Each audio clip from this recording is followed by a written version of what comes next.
Usai putusan pra-peradilan yang membebaskan Peggy Setiawan, muncul pertanyaan bagaimana efek Peggy bebas dan langkah hukum terpidana lain.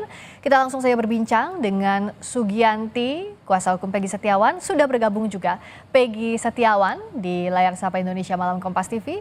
Juga ada Otto Hasibuan, kuasa hukum terpidana kasus Vina, dan Irjen Purnawirawan Anton Carlian, mantan Kapolda Jawa Barat. Selamat malam. Mas Peggy, Bu Yanti, Rizka. Mbak Otto, Malam, Mbak Pak Rizka. Anton. Selamat malam semuanya.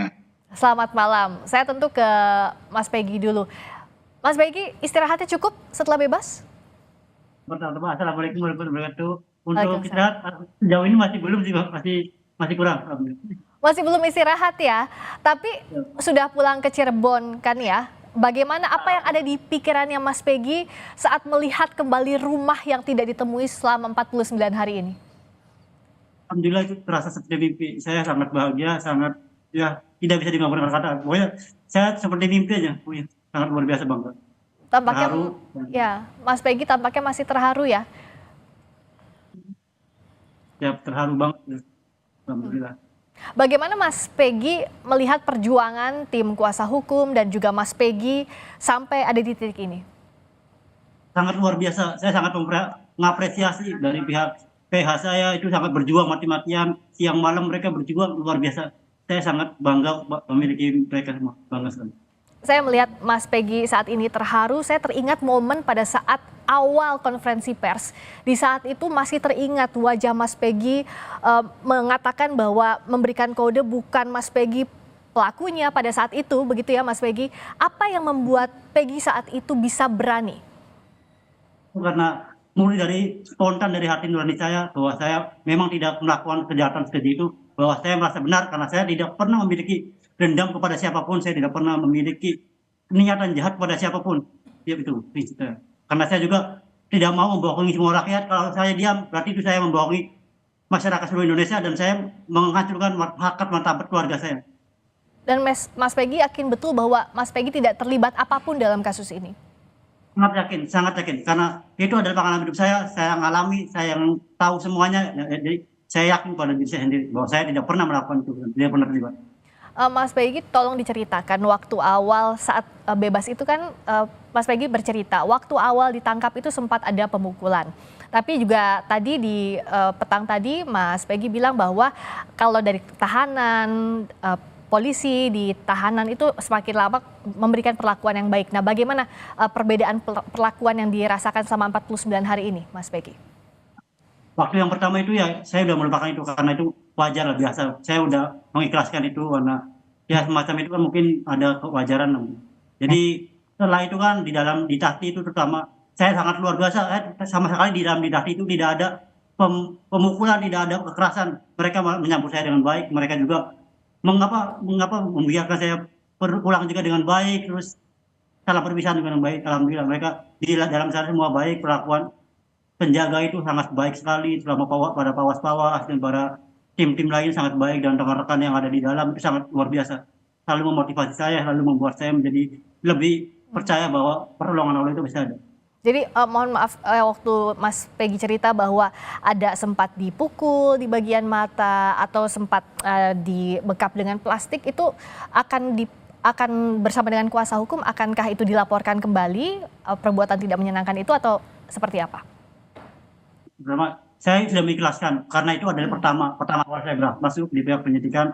Jadi saya mengikhlaskan itu karena itu hanya sedikit. Jadi saya udah nggak apa, mungkin itu wajar lah. Oh, Jadi saya sama pihak kuasa hukum udah mengikhlaskan, nggak apa-apa. sudah mengikhlaskan itu yang terjadi di awal ya pada saat penangkapan. Mas Peggy, apa sih yang membuat selama 49 hari ini dari awal ditangkap, ditetapkan tersangka, sampai menjalani tahanan dan saat ini bebas, kekuatannya datang dari mana Mas Peggy? Sehingga bisa tabah di tahanan. Alhamdulillah kekuatan utama itu dari pihak keluarga, dari pihak tim pengacara, dari pihak seluruh elemen masyarakat Indonesia yang sudah mendukung luar biasa, para netizen, para kru wartawan, para media, dan terutama Allah Subhanahu wa Ta'ala itu selalu membuat motivasi saya semakin bertambah setiap hari. Nah, saya ke Bu Sugianti. Tentu ini belum berakhir setelah Peggy bebas.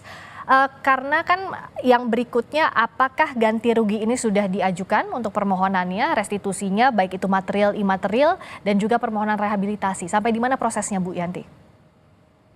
Sebenarnya sejauh ini kami dari tim kuasa hukum belum membicarakan dengan pasti apakah kita akan mengajukan gugatan ganti rugi atau tidak. Memang itu di dalam putusan ada disampaikan bahwa rehabilitasi dan ganti rugi itu bisa dilakukan oleh pemohon pra peradilan yaitu Peggy Setiawan.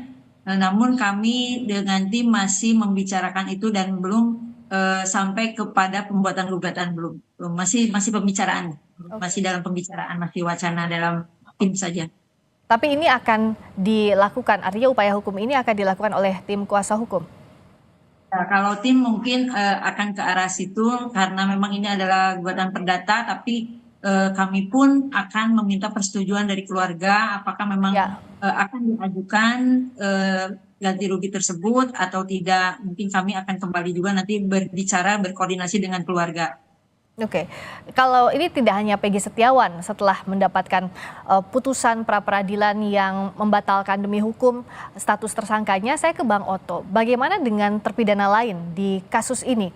Apakah putusan pra peradilan ini dijadikan novum atau bukti baru untuk melakukan langkah hukum berikutnya, PK misalnya? Ya, saya pikir ya, pertama saya ucapkan selamat dulu nih sama Peggy ya, yang sudah bebas ya. Mudah-mudahan kamu diberkati Tuhan dan juga Santi, teman sejawat saya Santi, selamat ya karena berjuang sudah berhasil membela ya. Ya, jadi begini, tentunya putusan pra peradilan ini memang tidak mengenai substansi ya, tetapi mengenai prosedural. Namun demikian, karena di dalam putusan itu juga ada amar putusan yang mengatakan bahwa memerintahkan pihak kepolisian itu agar tidak melanjutkan penyidikan terhadap Peggy. Ya.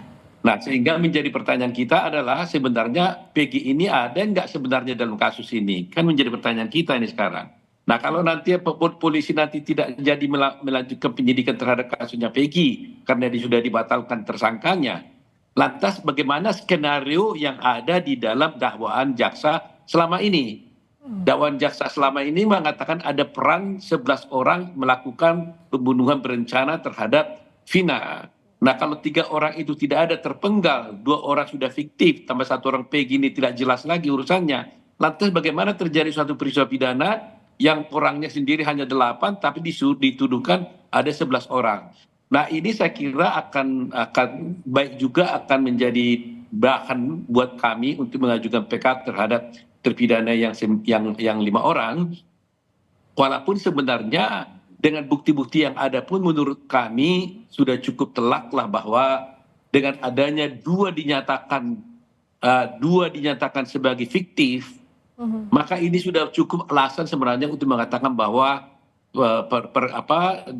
dakwaan jaksa, putusan hakim yang menyatakan bahwa mereka itu bersalah itu adalah sangat tidak benar gitu loh. Karena tidak mungkin kan. Coba sekarang jadi 3 nih. Saya nggak tahu nasibnya Peggy yang mana ini. Kalau 3 orang ternyata tidak ada orangnya, tidak bisa ditunjukkan oleh hakim, ya ditunjukkan oleh polisi, didakwa 11 orang, ya kan? Hanya 8, semua 11 orang ada peran masing-masing, ada adegan, ada skenario dan sebagainya. Tapi yang bisa tampil hanya 8. Nah, ini saya kira sangat melemahkan daripada putusan itu. Jadi mudah-mudahan nanti tim kami ini bisa menjadikan putusan pra peradilan Peggy ini sebagai bahan yang menguntungkan untuk membela para terpidana tersebut. Bang Oto ini menangani 5 terpidana, betul ya? Saya konfirmasi kembali. Betul. Nah, dari yang sejauh ini paling mungkin dilakukan dalam waktu dekat dari sejumlah opsi yang masih digodok, Bang Oto, apakah mengajukan PK terlebih dahulu atau mendorong polisi untuk membuka kasus ini dari awal, penyelidikan bahkan sejak awal atau penyidikan sejak awal? Seperti yang saya katakan beberapa waktu dalam wawancara saya, memang fenomena penegakan hukum kita ini kan sekarang ini sangat luar biasa, kurang berpihak kepada rakyat dan keadilan. Ya, nah saya terus terang aja agak pesimis, walaupun dalam hati saya ya mudah-mudahan bisa berubah gitu ya. Pesimis kalau kita berharap di tingkat kepolisian. Dari dulu saya katakan urusan ini polisi bisa salah, jaksa bisa salah, tapi hakim tidak boleh salah. Nah, ini terbukti. Adapun proses-proses yang dipaksakan oleh kepolisian untuk mempersangkakan Peggy, akhirnya hakimlah yang memutuskan bahwa itu adalah tidak benar. Nah, kalau kita sekarang berharap kepada polisi, apakah masih bisa? Ya, saya sebagai warga negara Indonesia bisa saja berharap, tapi saya pesimis. Kalau menggantungkan ini kepada itikat baik dan kemauan daripada polisi untuk memperbaiki ini. Nah, oleh karena itu, saya minta kepada Ketua Mahkamah Agung terus untuk bisa mengawal, memberikan kekuatan pada hakim-hakim nanti. Kalau sampai perkara ini berjalan supaya hakimlah yang bisa meluruskan semua persoalan-persoalan ini. Kalau untuk memberikan menggantungkan kepada polisian, ya saya mudah-mudahan berharap mudah-mudahan bisa, tapi saya pesimis. Nah, saya ke Pak Anton karena akhirnya ada tanda tanya kepada polisi, apakah mungkin bahwa ini dilakukan investigasi sejak awal lagi, membuka kembali kasus ini dari awal sehingga terang benderang, tidak ada lagi kasus salah tangkap dalam kasus pembunuhan Vina ini, Pak Anton? Baik, ini sangat memungkinkan. Bahkan saya mungkin salah satu yang pertama kali mengusulkan ada audit investigasi. Buka kembali semuanya dengan gelar perkara khusus. Nah, dengan kejadian ini merupakan satu pembelajaran yang sangat berharga, dan saya juga ucapkan selamat juga kepada Kang Peggy, Bu Yanti, Pak Oto Hasibuan yang sudah berjuang luar biasa. Ya, saya sebetulnya sedih dan kecewa karena saya mantan penyidik gitu kan. Mantan penyidik, makanya di sini walaupun saya mantan, saya meminta maaf kepada keluarga. Terima kasih banyak Pak, semoga ya saya salam buat keluarga Pak, ya, keluarga Pak Institusi kepolisian. Masalah ini kita kembali itu sangat memungkinkan untuk di kepolisian bisa audit investigasi. Di audit investigasi itu di gelar perkara khusus itu akan direkonstruksi ulang, baik siapa tersangkanya, direkonstruksi pasalnya, direkonstruksi alat buktinya, direkonstruksi juga tentang rekonstruksi TKP. Nah, dari sana nanti baru diadakan audit penyidikan itu untuk di tingkat Polri. Tapi untuk di tingkat karena tadi dengan 5 tersangka yang lainnya di tingkat kejaksaan dan juga pengadilan itu ada eksaminasi. Nah, justru lakukan eksaminasi. Eksaminasi mungkin Bang Oto juga paham, pasti sangat tahu lah. Ada internal, ada publik. Tapi kalau sekarang karena sudah menjadi perhatian khusus, bisa dimintakan eksaminasi khusus untuk mengaudit semuanya. Karena apapun juga ya mohon maaf, polisi di dalam ini ada kekeliruan. Tapi salah satu kekeliruannya itu apa?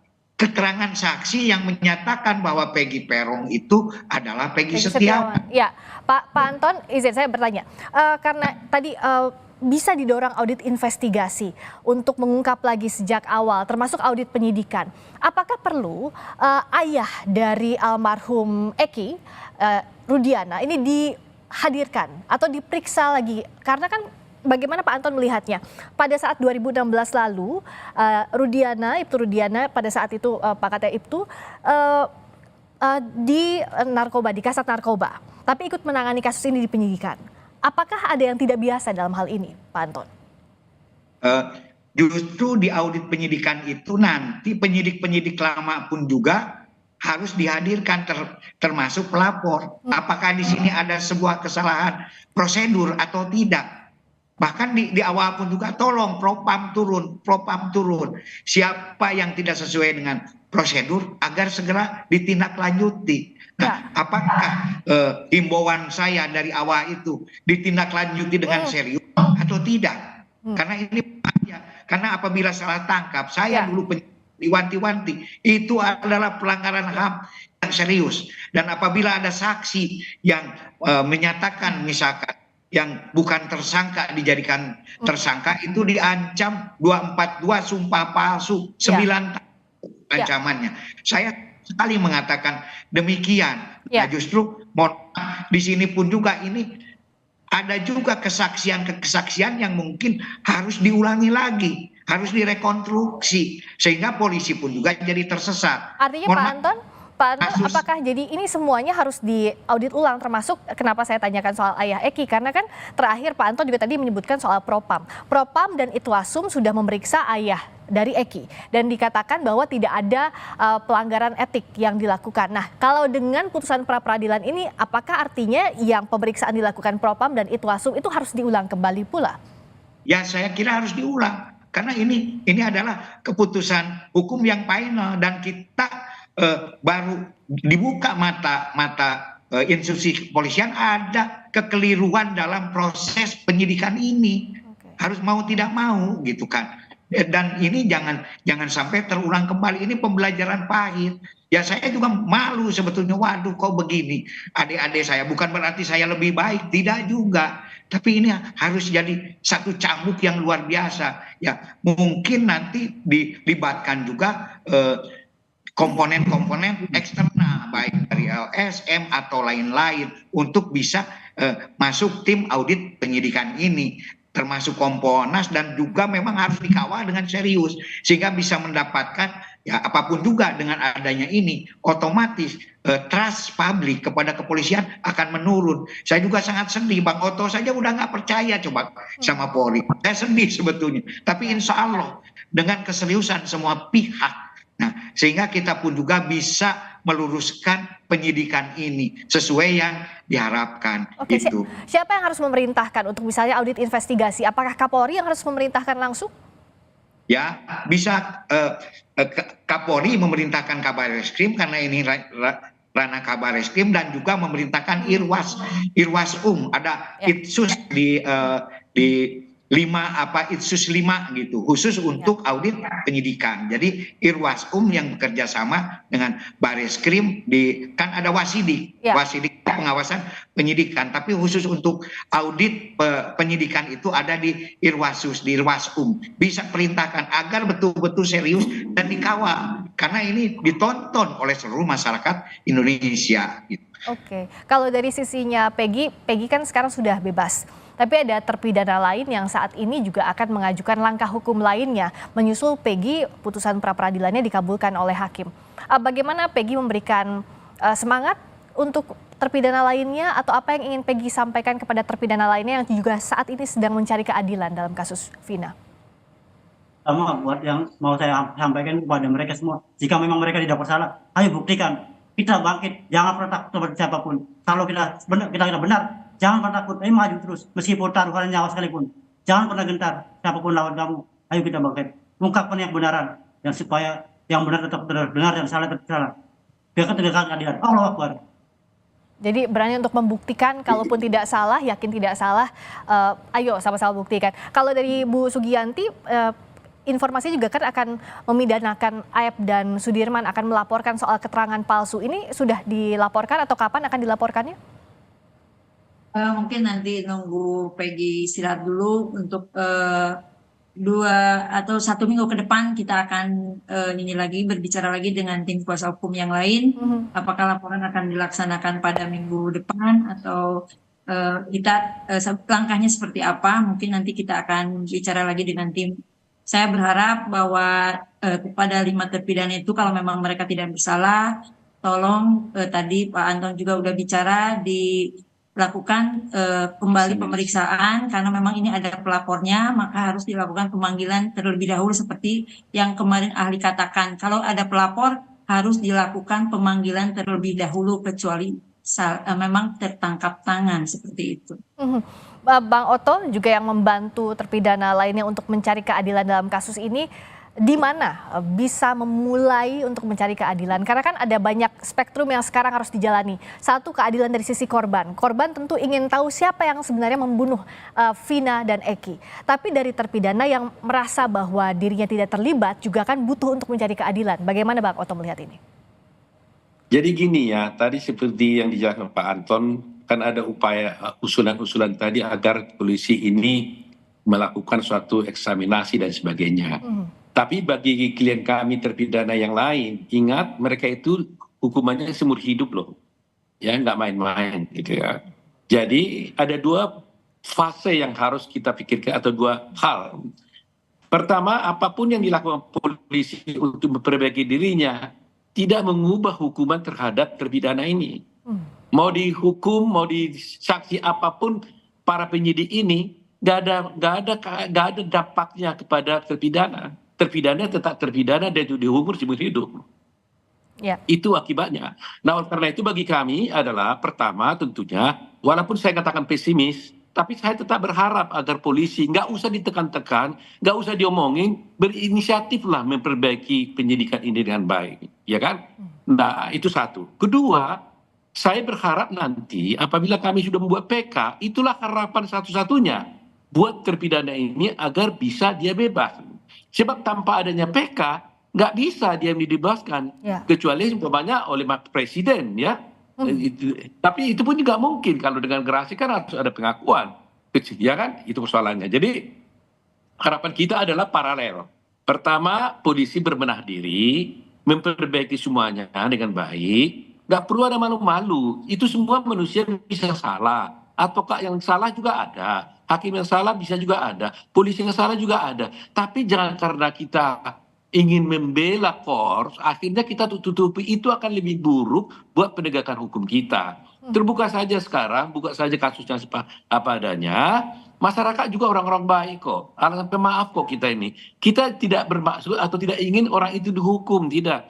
Tidak perlu penyidik ini dipenjarain, nggak perlu. Yang penting hukumnya diperbaiki, ya kan? Itu yang paling utama gitu loh. Nah, yang kedua, nanti Mahkamah Agung sebagai benteng terakhir, ya, Mahkamah Benteng terakhir, diharapkan apabila kami mengajukan PK, tolonglah diperhatikan semua fakta-fakta hukum ini. Kasihan mereka kalau sampai dia tidak berbuat, dihukum seumur hidup, itu bagaimana? Ingat bagaimana itu kalau keluarga kita. Ya, kita tentu ingat ada gium bahwa lebih baik melepaskan 1000 orang bersalah daripada menahan 1 orang tidak bersalah. Betul, Friska, betul. Itu harus dipegang teguh, termasuk juga irah-irah bagaimana menegakkan keadilan berdasarkan ketuhanan yang Maha Esa. Ini tanggung jawabnya berat, sehingga kita berharap penegak hukum bisa betul-betul menegakkan kasus ini atau mencari konstruksi kasus ini adil-adilnya, tidak merugikan pihak manapun. Untuk Peggy, semoga dapat istirahat yang cukup. Setelah ini, selamat beristirahat kembali di rumah, berkumpul dengan ibu tercinta, dengan keluarga. Terima kasih banyak atas waktunya. Bang Oto Hasibuan, terima kasih. Bu Sugianti, terima kasih. Juga Pak Anton Carlyan, terima kasih. Selamat malam. Selamat malam.